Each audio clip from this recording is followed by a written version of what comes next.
Non-combatant evacuation operations, to use the military parlance, better understood to us as getting the hell out of there when it's all gone bendy.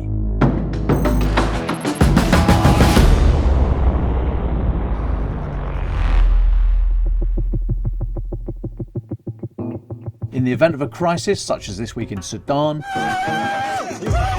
it is the Foreign Office's responsibility to get us out. The first thing to consider is the threat. The Foreign Office will take into consideration whether the environment is permissive. Will the operation be done with the permission, perhaps even the assistance, of a functioning and capable host government? Or is it an uncertain environment? Under these circumstances, the host government is likely to have effective control of most of its security forces and is not expected to interfere with the conduct of the evacuation, but it may not have effective control of the entire territory where all the eligible people are. And then there's a hostile environment where the host government has lost control or ceased to function altogether, resulting in a general breakdown in law and order. So what's different between this evacuation and the one we saw in Kabul? One of the lessons from the Afghanistan evacuation was to get control of the airhead early. We saw in those first few days of the evacuation from Kabul chaos, with people running all over the airfield, hanging onto the side of planes and sometimes falling off to their deaths. That could have descended into an absolute disaster. Aircraft could have been brought down, aircraft might have stopped going there. In a permissive environment, as unpleasant as it was, we did a deal with the Taliban and they allowed us a few days to get in and get our people out.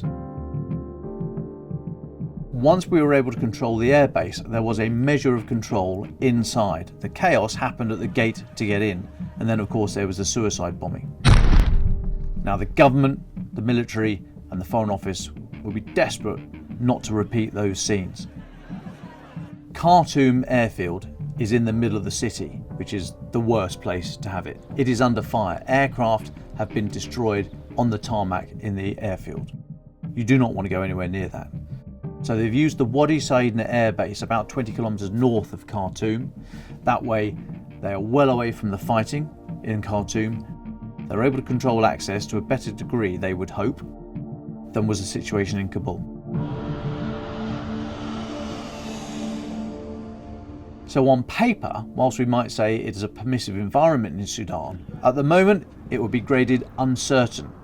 We have permission from both warring parties, the Sudanese Armed Forces and the RSF, the Rapid Support Forces. But there is open violence in the streets. And even though there's a ceasefire and the amount of violence is much lower than in recent days, there have been violations. Another big difference is that in Afghanistan, it was in the Taliban's interest for a calm and ordered evacuation. They wanted us out and gone. They didn't want us to be snarled up there fighting our way out. In Khartoum, it's a slightly different situation. They might have blamed any breakdown in the ceasefire on the other side, but they might also be thinking it's in their interest to stage an outrage, to blame on the other side, and therefore garner international support for their cause. And we might get caught up in the middle of that. So in general, the big difference between the two was that in Afghanistan, there was a lot of information that was known. Where are we going to go from? How secure is it? Where's the point of entry? In Khartoum, there's a paucity of information. We don't know who's where. We don't know where all the residents are. We don't know where the warring factions are. We don't know which routes are safe to get through the city. We don't know how long this window will last for. So every operation is different. Every operation has its own major challenges. None of this is easy.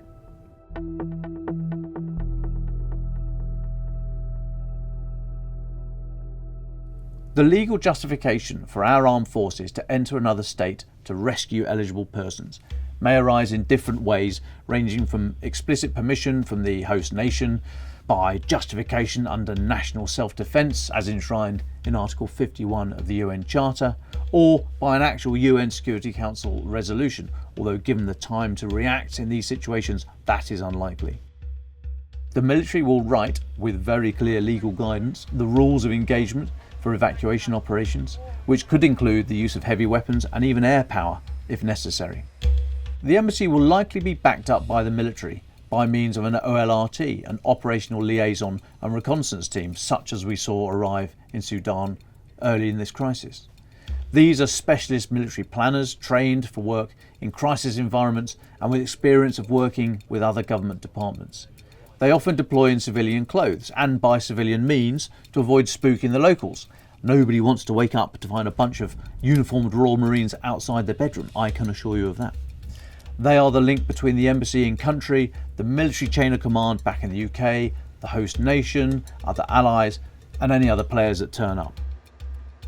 They provide information on infrastructure, physically measuring, for example, the wharfs at the docks, so others can work out how many ships can get alongside at once, so how many people can be evacuated by sea in a day, for example. How long is that dusty old runway that hasn't been used for years? Is it long enough for transport planes to use? Are there huge potholes? Is it secure? Is there a decent hotel nearby for the RAF? I'm joking. But speaking of the RAF, why have we seen in Sudan aircraft that are smaller than the giant C-17 we saw in action during the Kabul evacuation?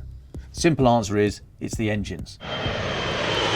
The huge C-17s are jet engines, so they take air in, squeeze it, add some fuel, set light to it, and blast that out the back end in order to push the aircraft forward and get lift to take off. That does not mix well with stones and rubbish and mud and all the other bits and pieces you see in rough, dirty airstrips that you might not have controlled yourself and swept to the highest standards. A400M Atlas aircraft and the C-130 Hercules, by contrast, are propeller driven, so they just push the air behind it in order to get the aircraft going forward and lift off. They don't have anything going into the engine that could cause a disaster and explode.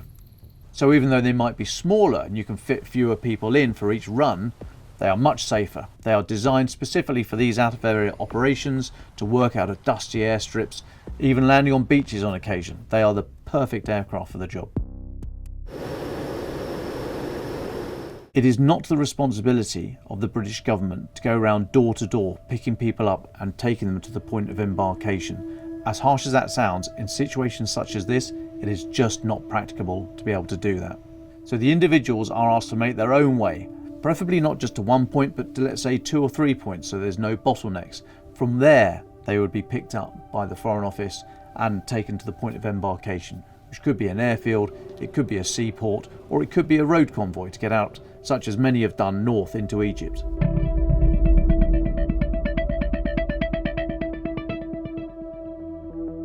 Eligible persons include British nationals and those individuals from other nations for whom the UK government has accepted responsibility. An individual's eligibility will be determined by the Foreign Office and UK border agency staff. Dual nationals are eligible, as are any dependents under 18, but other relatives are not automatically included. So picture that.